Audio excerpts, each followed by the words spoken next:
دوزخ کی آگ ہے، اللہ تبارک و تعالیٰ فرما رہے ہیں کہ اس آگ سے اپنے آپ کو بچاؤ۔ اگر نہیں بچاؤ گے، اگر اپنے آپ کو اور اپنے اہل و عیال کو اگر اس آگ سے نہیں بچا سکے تو یاد رکھو وقودها الناس والحجارہ، اس آگ کا ایندھن، جس طرح ہم آگ کو بھڑکانے کے لیے دنیا میں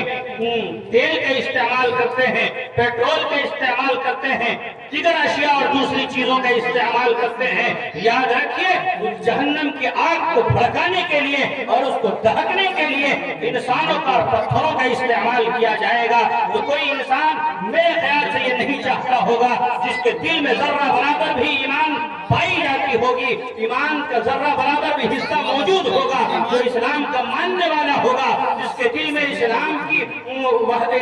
کی محبت ہوگی اور اسلام کی عظمت ہوگی، وہ کبھی نہیں چاہے گا کہ اس جہنم کی آگ کا ایندھن، اس کا پیٹرول اور اس کا تیل اور ہم بنے انسان بنے۔ یہ کوئی انسان جو اسلام کا ماننے والا ہوگا، جس کے دلوں کے اندر ایمان پایا جاتا ہوگا، وہ کبھی اس چیز کو گوارا نہیں۔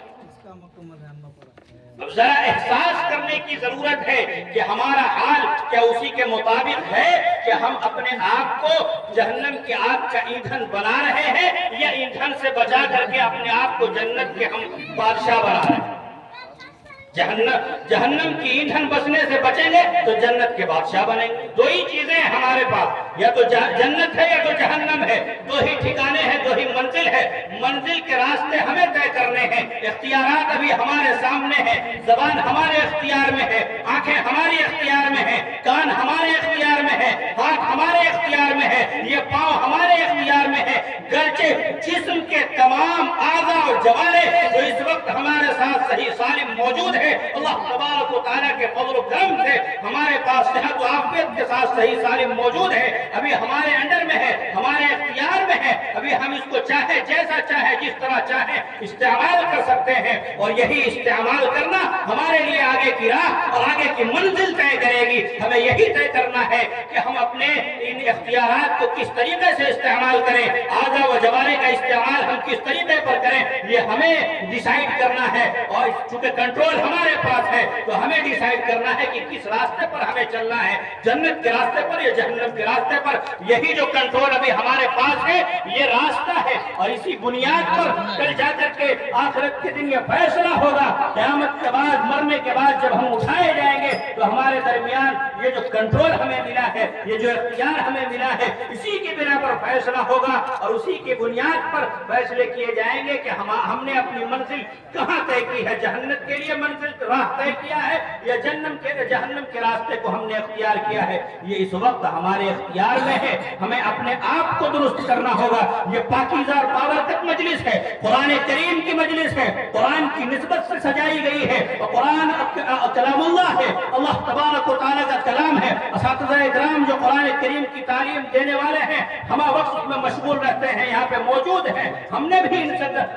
درس تلمذ حاصل کیا ہے اور ہم نے بھی درس لیا ہے، ہم نے بھی قرآن کریم کی تعلیم انہی اساتذہ کے سامنے زانو تلمذ کرتے ہوئے حاصل کیا ہے۔ یقین مانیے قرآن کریم کوئی چھوٹی موٹی کتاب نہیں ہے، قرآن کریم کوئی ایرو غیرو کتاب نہیں ہے، یوں ہی اٹھایا رکھ دیا، جب من کیا تب یہاں سے وہاں پلٹ دیا۔ کبھی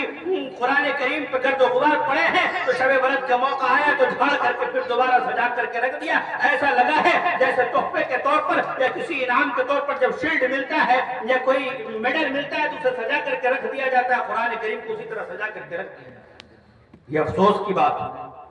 یہ ناقدری کی بات ہے۔ یاد رکھیے جس طریقے سے ایمان پہ ہم داخل ہیں تو ایمان بھی اللہ کی بڑی نعمت ہے، اسلام میں ہم داخل ہیں، اسلام بھی اللہ کی بڑی نعمت ہے، ہم مسلمان ہیں یہ اللہ کی بڑی نعمت ہے، ہماری زندگی باقی ہے اللہ کی نعمت ہے، ہماری سانسیں چل رہی ہے اللہ کی نعمت ہے، ہمارے اعضاء و جوارح صحیح سالم ہے اللہ کی نعمت ہے۔ اسی طریقے سے قرآن کریم بھی اللہ کی بڑی نعمت ہے جو اللہ نے ہمیں عطا کی ہے۔ کیوں؟ صرف رہنمائی کے لیے کہ ہمیں جو یہ کنٹرول ملا ہے اس کنٹرول کو ہم کس طریقے سے، یہ اختیار جو ہمیں ملا ہے اس کا صحیح راستہ اور صحیح